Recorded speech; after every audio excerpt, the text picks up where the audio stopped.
निसर्गाचा प्रकोप सध्या मराठवाड्यामध्ये पाहायला मिळत आहे। आज मध्यरात्रीपासून धाराशिव जिल्ह्यातील भूम असेल, परांडा असेल, वाशी या सर्व भागामध्ये अगदी जोरदार पाऊस जो आहे तो बरसताना दिसतोय। सध्या सुद्धा पावसाची जी रिपरिप आहे ते सुरू आहे। मात्र सध्या आपण भूम तालुक्यातील पाथरुड या गावी आहोत आणि पाथरुड ते ईट अशा दोन गावांना जोडणाऱ्या मुख्य रस्त्यावरती आहोत आणि या रस्त्यामध्ये आपण बघू शकतो की या रस्त्याला अक्षरशः पुलावून सुद्धा मोठ्या प्रमाणात जो आहे तो पाण्याचा प्रवाह सुरू आहे। त्यामुळे साहजिकच ईट आणि पाथरुड या दोन्ही गावाचा संपर्क जो आहे तो तुटलेला आहे। नागरिकांना या रस्त्यावरून जाताना मोठी कसरत करावी लागत आहे। मात्र सध्या तरी हा रस्ता वाहतुकीसाठी जो आहे तो बंद ठेवण्यात आलेला आहे। मात्र अनेक शेतकरी सध्या त्यांच्या कामाच्या निमित्ताने शेतामध्ये आहेत। काहींचे गुरे असतील, जनावरे असतील ते शेतामध्ये आहेत। त्यांना शेतामधून गावामध्ये येण्यासाठी मोठी कसरत करावी लागत आहे। अशात काही व्यथित शेतकरी सध्या आपल्या सोबत आहेत। आपण त्यांच्यासोबत चर्चा करणार आहोत। खरं तर मोठ्या प्रमाणात पुन्हा एकदा पाऊस सुरू झालेला आहे। जिकडे तिकडे बघावं अगदी शेतामध्ये सुद्धा तळ्याचं स्वरूप प्राप्त झालेलं आहे। तुम्ही आता शेतातून तुमच्या घराकडे चाललाय, दूध घेऊन चाललाय, काय परिस्थिती सध्या एकंदरीत इथली? एकदम भयंकर परिस्थिती, एकदम पूल बिल वाहून गेलेले, चिखल, रस्ते फुटलेले, इथं दूध घालायची अडचणी येतात। दूध घालायची अडचणी असून जनावराला चारा पाणी पण आता मिळत नाही। एकदम रानं खांदो गेलेली, इथं भयंकर बिकट परिस्थिती झालेली आहे। मोठ्या प्रमाणात पाऊस पडल्याच्या नंतर 2 दिवस पाऊस थांबला होता। मात्र मध्यरात्रीपासून मेघगर्जनेसह सध्या जोरदार पाऊस सुरू आहे। सध्याची शेतातली परिस्थिती काय? एकदम भयंकर परिस्थिती, खांदो रानं गेलेली, इथं शेतकऱ्याची चिकार नुकसान झालेले, आता सोयाबीन बिबिनी सारे गेलेले आहेत। आणखी काही या ठिकाणीचे नागरिक आहेत, आपण त्यांच्यासोबत संवाद साधणार आहोत। सध्या जे चित्र दिसतंय ते अगदी भयावह आहे। पाठीमागे सध्या बघितले तर मावशीच्या डोक्यावरती दूध आहे आणि अशा दुधामधून डोक्यावरती घेऊन ते मार्ग काढताना दिसत आहेत। म्हणजे अतिशय मन हेलावणारी बाब आहे। म्हणजे जवळ अक्षरशः हा रस्ता आहे का नदी आहे असं सध्याचं स्वरूप आहे। काय शासनाकडून अपेक्षा आहे, काय मागणी तुमची? आता शासनानं कसलेही निकष न लावता तात्काळ शेतकऱ्याला मदत करणं अपेक्षित आहे। तुम्ही पाहत असाल की सोयाबीनची पिकं असतील, मूग असेल, उडीद असेल, हे सर्व पाण्यात जाऊन पूर्णपणे शेतकरी उद्ध्वस्त झालेला आहे।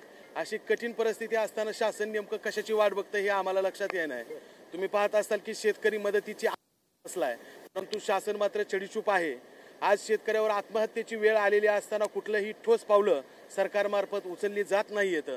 आपण पाहत असाल की सकल भागामध्ये सुद्धा पाणी घुसलेलं आहे आणि काही भागामध्ये तर तुम्ही पाहत असताल दसरा सण हा तोंडावर आलेला असताना आमच्या शेतकऱ्यांनी झेंडूची शेती पिकवली होती।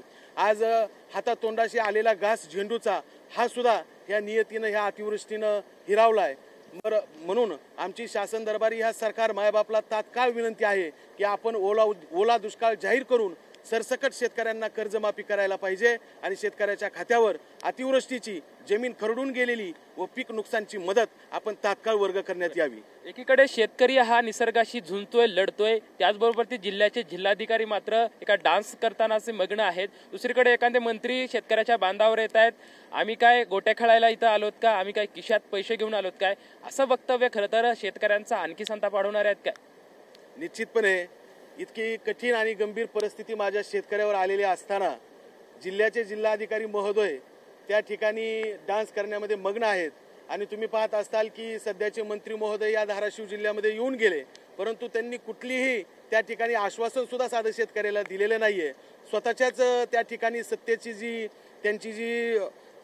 जी गुर्मी ती त्यांच्या अंगातली आणखीन उतरलेली आपल्याला दिसत नाही।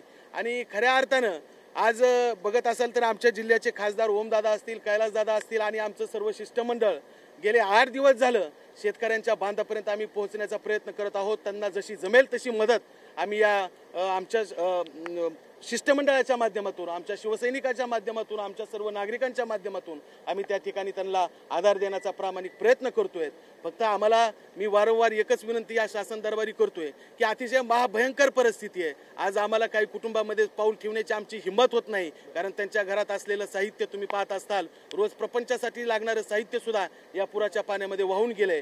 आणि अशी महाभयंकर परिस्थिती असताना शासन मात्र चडीचूप आहे, याचं आम्हाला भयंकर नवल वाटतंय। आपण बघू शकतो दुसरं एक विदारक चित्र म्हणजे या मावशी डोक्यावरती दूध घेतलंय, हातामध्ये त्यांनी पायात चपला घेतल्यात।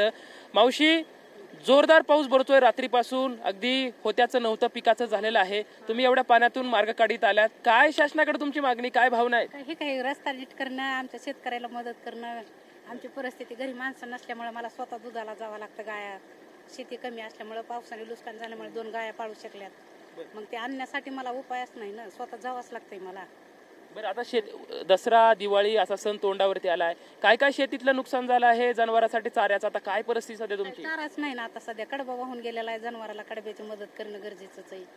आणि शेतकरी दिवाळपळी खर्चण्यासाठी सोयाबीन गेल्या पाण्यात, मग आता खर्चाला काय दिवाळीसाठी काहीच नाही ना, मग त्यासाठी आम्हाला मदत व्हायचीच आहे थोडी. बरं, आपण बघू शकतोय की ह्या शेतकऱ्यांच्या व्यथा आहेत, या माई माऊलीच्या डोक्यावरती दूध आहे आणि अशा परिस्थितीत सुद्धा या पाण्यामधून सुद्धा त्या मार्ग काढत काढत पुढे जात आहेत. सध्या यांची एकच अपेक्षा आहे की सरकारनं आमच्या या व्यथाकडे लक्ष द्यावं आणि आम्हाला ठोस अशी मदत करावी, अशी मागणी जी आहे या शेतकऱ्यांकडून व्यक्त करण्यात येत आहे. कॅमेरामॅन विकी चव्हाण सोबत लक्ष्मण जाधव, TVN मराठी, पाथरूड.